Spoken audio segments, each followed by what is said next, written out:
Selamat pagi untuk Ibu dan teman-teman semua. Pada saat kali ini kami akan mempresentasikan mengenai analisis laporan keuangan dari PT Telkom Indonesia atau TLKM.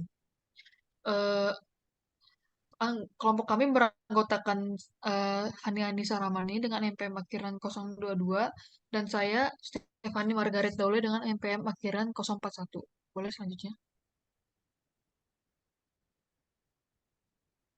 Untuk PT Telkom sendiri, PT Telkom merupakan PT yang Badan Usaha Negara, Badan Usaha Milik Negara atau BUMN yang bergerak di bidang layanan teknologi informasi dan komunikasi dan jaringan telekomunikasi Indonesia. Layanan yang disediakan seperti layanan jaringan telepon, multimedia, layanan terkait komunikasi internet, dan lain-lain. Boleh selanjutnya. Terdapat lima tujuan dari penulisan kami. Yang pertama untuk mengevaluasi kemampuan PT Telkom dalam memenuhi kewajiban keuangan jangka pendeknya. Lalu yang ketiga, untuk mengevaluasi sejauh mana PT Telkom dapat menghasilkan keuntungan dari operasionalnya. Lalu yang ketiga, untuk mengevaluasi kemampuan PT Telkom dalam memenuhi kewajiban keuangan jangka panjangnya. Lalu yang keempat adalah untuk memahami efisiensi dan efektivitas pengelolaan dari perusahaan PT Telkom Indonesia. Lalu yang kelima untuk menilai bagaimana reaksi publik atau pasar pada nilai perusahaan PT Telkom. Boleh selanjutnya. Yang pertama ada current ratio. Current ratio ini dapat dihitung dengan membagi current asset dengan current liabilities. Eh, Dapat dilihat melalui tabel berikut terdapat fluktuasi dari rasio sorry, current ratio dari PT Telkom. Ini menunjukkan bahwa likuiditas perusahaan dengan perhitungan pembagian current asset dengan current liabilities, perusahaan mengalami fluktuasi. Boleh selanjutnya. Selanjutnya ada quick ratio. Quick ratio adalah current asset dibagi dengan inventory, lalu dibagi current asset dikurang dengan inventory, lalu dibagi dengan current liabilities. Dari tabel berikut, sama seperti rasio sebelumnya, quick ratio mengalami fluktuasi. Eh, Hal ini menunjukkan bahwa likuiditas perusahaan apabila dihitung dengan membagi pengurangan current asset dengan inventory dan dibagi liabilitas perusahaan cenderung mengalami fluktuasi. Tulis selanjutnya. Selanjutnya ada cash ratio. Cash ratio dapat dihitung dengan membagi cash dan cash equivalent dibagi dengan current liabilities.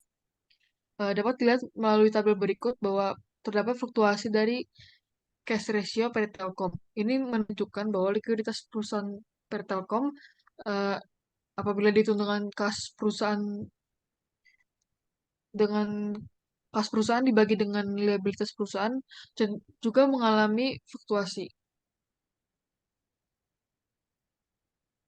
Oke, selanjutnya yaitu ada margin laba operasional dapat dihitung dari laba operasional dibagi dengan penjualan bersih.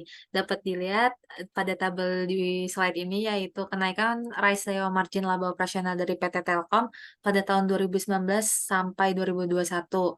Tetapi terjadinya penurunan pada tahun 2022 karena adanya penurunan laba operasional. Selanjutnya itu net profit margin itu dihitung dengan laba bersih setelah pajak dibagi dengan penjualan.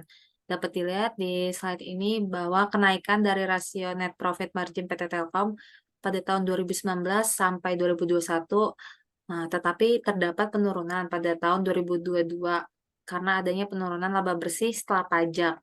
Selanjutnya itu return on asset, yaitu dihitung dengan laba bersih dibagi dengan total aset. Dapat dilihat pada tabel di slide ini bahwa tiap tahunnya terdapat penurunan pada return on asset PT Telkom.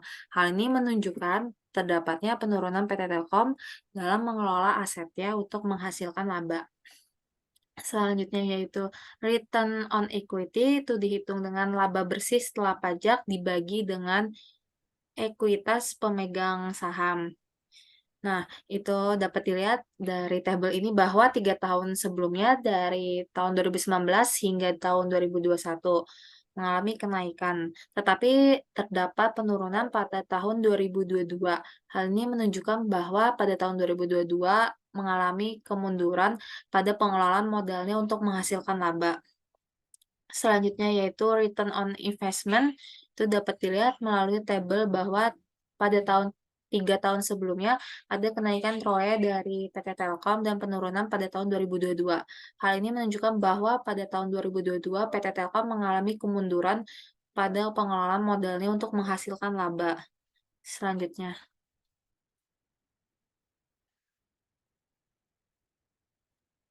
Selanjutnya ada debt to equity ratio. Debt equity ratio ini dapat dihitung dengan membagi total liabilities dibagi dengan total equity. Apabila dilihat melalui tabel berikut, debt to equity ratio mengalami fluktuasi. Bahkan pada tahun 2020, total liabilities-nya melebihi dari modal perusahaannya. Akan tetapi pada 2 tahun selanjutnya, PT Telkom dapat menekan jumlah hutang yang menghasilkan debt to equity ratio-nya 0,84 atau 84%.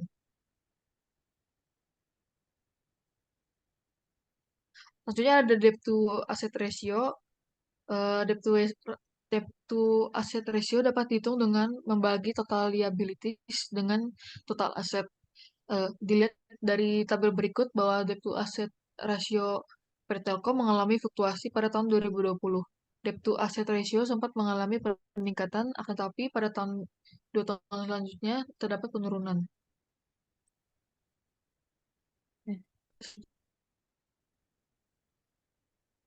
Selanjutnya ada time interest earn ratio. Time interest earn ratio ini dapat dihitung dengan membagi EBIT dan interest expense. Tabel menunjukkan bahwa time interest earn ratio PT Telkom mengalami fluktuasi pada tahun 2019 dan 2021. Time interest earn ratio mengalami peningkatan untuk kemampuan perusahaan dalam membayar bunga atas utang. Lalu selanjutnya ada receivable turnover. Receivable turnover adalah dapat dihitung dengan membagi credit sales dibagi dengan akun receivable. Pada tabel berikut dapat dilihat bahwa receivable turnover dari PT Telkom mengalami peningkatan pada 3 tahun sebelumnya. Akan tetapi pada 2020 terdapat penurunan. Kemampu, eh, Hal ini dapat dilihat bahwa kemampuan perusahaan untuk mengubah piutang melemah pada tahun 2022.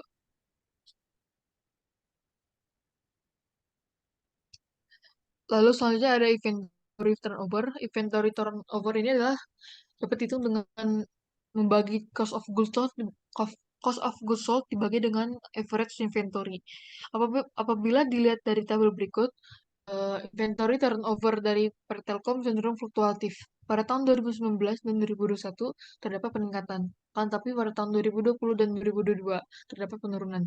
Ini menunjukkan terdapat penurunan pada efisiensi perusahaan dalam mengelola persediaannya. Oke, selanjutnya itu payable turnover dihitung dengan COGS dibagi dengan account payable. Pada tabel ini bahwa payable turnover dari PT Telkom sempat menurun pada tahun 2020 dan 2021. Tetapi pada tahun 2022 PT Telkom dapat meningkatkan kemampuannya dalam melunasi hutangnya. Selanjutnya yaitu total asset turnover, yaitu dihitung dengan sales dibagi dengan total aset. Dapat dilihat pada tabel ini bahwa total asset turnover dari PT Telkom mengalami penurunan pada 3 tahun sebelumnya dari tahun 2019 sampai 2021. Tetapi pada tahun 2022, PT Telkom mampu meningkatkan pendapatannya melalui penggunaan total asetnya. Selanjutnya yaitu average payment period, yaitu account payable dibagi dengan average purchase per day. Dapat dilihat pada tabel ini bahwa PT Telkom sempat menurun pada tahun 2020 dan 2021. Tetapi pada tahun 2022, PT Telkom dapat menurunkan rata-rata waktu perusahaan untuk melunasi hutang dagang. Selanjutnya yaitu average collection period, yaitu dihitung dengan average receivable dibagi dengan average sales per day. Dapat dilihat melalui tabel ini bahwa total dari average collection period PT Telkom mengalami peningkatan untuk mengurangi rata-rata umur pengumpulan piutang pada 3 tahun sebelumnya. Akan tetapi, pada tahun 2022 ada kenaikan untuk rata-rata umur pengumpulan piutangnya. Selanjutnya yaitu market to book ratio, itu dihitung dengan market cap dibagi dalam book value. Dapat dilihat pada tabel di slide ini bahwa market to book ratio dari PT Telkom mengalami fluktuatif pada tahun 2020 dan 2021 mengalami peningkatan. Akan tetapi, pada tahun 2022 terdapat peningkatan. Ini menunjukkan ada peningkatan penilaian tentang bagaimana investor memandang performance dari PT Telkom. Selanjutnya,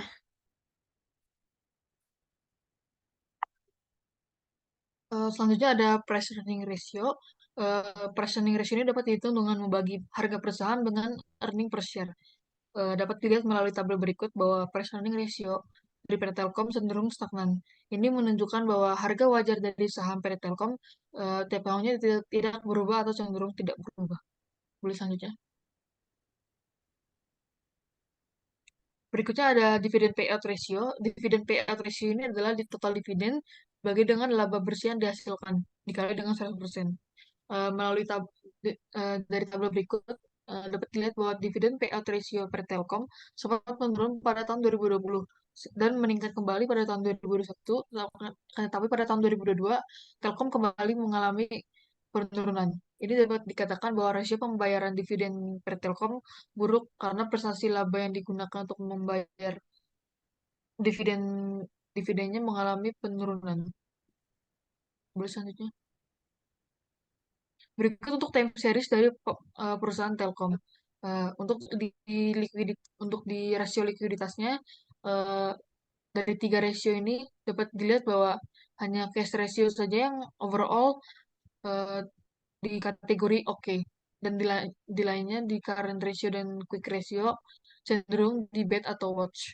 Lalu di profitabilitas ratio eh, overall untuk dari semua profitabilitas rasionya ada di kategori oke. Akan tapi pada rasio ROE atau return on equity terdapat di eh, atau kurang baik. Boleh selanjutnya. oke, selanjutnya pada solvabilitas rasio, ketiganya dari rasio ini dikategorikan oke. Dan untuk yang activity ratio, untuk receivable turnover, payable turnover, dan total asset turnover dikategorikan bad, sedangkan inventory turnover, average payment period, dan average collection period yaitu oke. Selanjutnya untuk market ratio, market to book ratio dan dividend payout rasionya dikategorikan oke, sedangkan untuk pair-nya yaitu watch.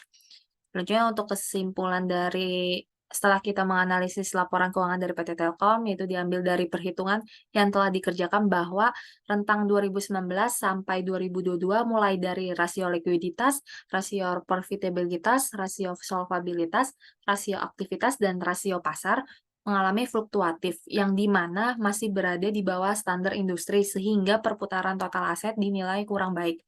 Hal tersebut disebabkan oleh perusahaan tidak mampu memperoleh laba atau keuntungan yang maksimal. Dan PT Telkom memiliki kinerja keuangan kurang baik dalam menghasilkan laba dan pengembalian atas investasi. Selanjutnya untuk saran, yaitu beberapa rencana perubahan strategi, yaitu melakukan kajian menyeluruh terhadap seluruh proses bisnis untuk mengidentifikasi potensi inefisiensi, mengoptimalkan proses-proses yang tidak memberikan nilai tambah, meninjau kembali strategi harga dan biaya untuk meningkatkan margin keuntungan, mengevaluasi kembali struktur model perusahaan, dan mempertimbangkan restrukturisasi utang jika diperlukan, mengadakan evaluasi dan memperbaiki manajemen persediaan untuk mengoptimalkan perputaran stok. Oke, cukup sekian presentasi dari hasil kerja kami. Saya akhiri. Wabillahi taufiq wal hidayah. Wassalamualaikum warahmatullahi wabarakatuh. Oke.